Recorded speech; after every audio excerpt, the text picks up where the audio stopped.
말씀 듣고 나누면서 국민에 대한 임기 단축 개헌에 대해서 국민들에 대한 생각 먼저 보면서 저희가 깊이 있는 대화를 해보도록 하겠습니다. 여론조사를 해봤더니 재미있는 조사가 나왔습니다. 대통령 임기 3년 개헌에 대해서 전 지지층을 상대로 한번 조사를 해봤더니 반대가 60%에 이르고 있습니다. 59.5%, 찬성은 30%가 안 되는 28.9%. 숫자 자체는 대통령 탄핵 찬성이냐 반대냐 이거랑은 비슷해 보이는데 내용적으로 보면 또 그건 또 아니에요. 민주당 지지층 입장에서는 이재명 대권 주자 보유하고 있으니까 아무래도 반대 71.5% 높은 건 이해가 갑니다. 그런데 국민의힘 지지자, 그 지지층에서도 49.9%가 반대라고 하고 있습니다. 절반이 반대하고 있는 상황. 국민의힘 대권 주자들은 아닌데 이거 어떻게 읽어야 됩니까? 그러니까 보수 지지층 내에서는 아직 이 대선 주자들이, 그러니까 자당의 대선 주자들이 왜 3년 임기 단축 개헌을 얘기하는지 그 맥락에 대한 이해가 아직까지는 좀 안 돼 있는 거죠, 이분들은. 공유가 서로 안 돼 있어요. 예, 그렇죠. 그리고 통상적으로 그 동안에는 그 얘기 별로 없었거든요. 뭐 대통령 그러니까 4년 중임제 하자, 뭐 의원 집정부제를 하자, 뭐 그 얘기가 주로 있었는데 느닷없이 임기 단축 개헌 얘기가 이제 나오니까. 이분들이 제가 보기엔 아직까지 이게 완전히 지금 이해가 덜 돼 있는 상태, 숙성이 덜 돼 있는 상태에서 나온 답변이 아닌가. 근데 이것도 이제 이제 국민의힘 쪽 후보들이 다니면서 이제 열심히 막 떠들고 다니고, 앞에서는 공개적으로는 이야기는 안 하지만 뒤에서는 결국 우리가 빨리 재집권하기 위한 길이다라고 아마 설명하고 다닐 텐데, 그게 어느 정도 확산이 돼야 이쪽도 이제 여론이 이제 찬성 쪽으로 많이 바뀌지 않을까 그렇게 생각합니다. 알겠습니다.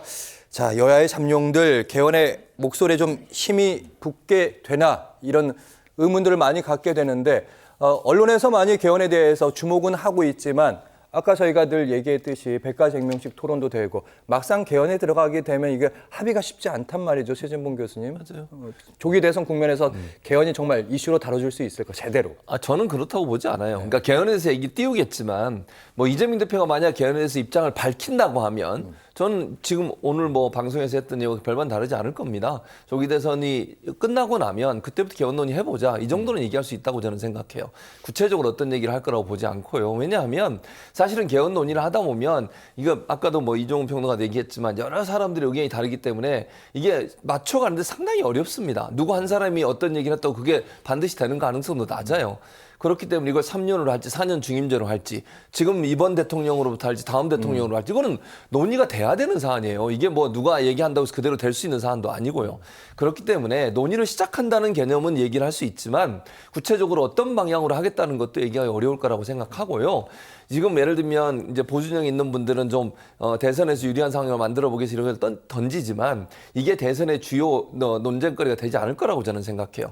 국민들이 대선 과정에 대통령을 선택하는 결정적 어떤 그 이유랄까요? 아니면 이슈는 결국 내란이에요. 비상계엄 선포고요.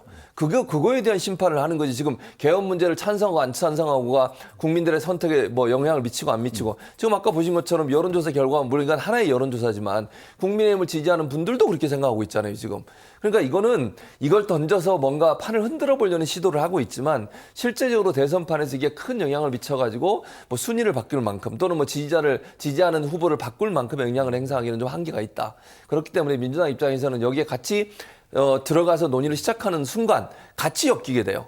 이거 선을 긋게 되면 일정 부분 내란 종식이 먼저 다가오는 아이템 그런 이슈를 먼저 던지고 그리고 나 대선 후에 그러면 우리가 논의해 보겠다라고 하는 그런 스탠스를 가지고 갈 가능성이 높다고 보여집니다. 시간이 촉박하다는 말씀 이종훈 평론가께도 질문 드려보겠습니다. 조기 대선에 들어갈지라도 개헌이 거기서 비중 있게 다뤄질 수 있을지. 그러니까 본선 단계에 가면 조금은 의견 일치가 이루어질 수 있다라고 저는 생각합니다. 그러니까 지금 국민의힘 후보들도 임기 단축 개헌 얘기하던 사람도 이게 본인이 지금 될 가능성이 희박하기 때문에 이 얘기를 하는 거예요. 근데 본인이 만약에 될 가능성이 굉장히 높아졌다. 그 후보도 이제 합축이 되고 본선에서는 결국 이제 양자 대결 비슷하게 되잖아요. 그 상태에서 자기 지지율도 올라오고 이 조금만 하면 자기가 될 것 같기도 하고 대통령이 될 가능성이 높아지면 5년 하고 싶지 누가 3년이나 4년 하고 싶겠습니까? 그때부터는 좀 이제 그런 이해관계가 작동을 하는 거예요.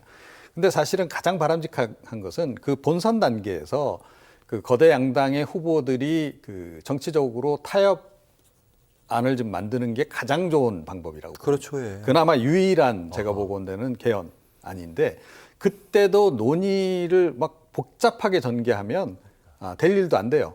원포인트 내지 투포인트로 딱 정리를 하는 게 좋다. 4년 중임제 도입한다. 예. 그리고 뭐 필요한 플러스에서 이원 집정부제, 대통령의 권한을 약간 좀 총리에게 조금 더 나눠주는 예. 그런 정도 논의해서 합의를 하고 그 대신 적용은 누구부터 하느냐? 다음 대통령부터. 이런 정도면 제가 보건대는 그나마 합의가 가능한 가장 현실 가능한 그런 합의안일 가능성이 높고 저는 그거라도 이번에 됐으면 좋겠다. 그런 개인적인 바람을 가지고 있습니다. 네, 개헌의 필요성에 대해서 모두 다 공감하고 있는데 조기 대선 들어가더라도 진짜로 개헌이 되게 되려면 범위를 좁혀야 된다는 말씀하셨습니다. 이제는 이제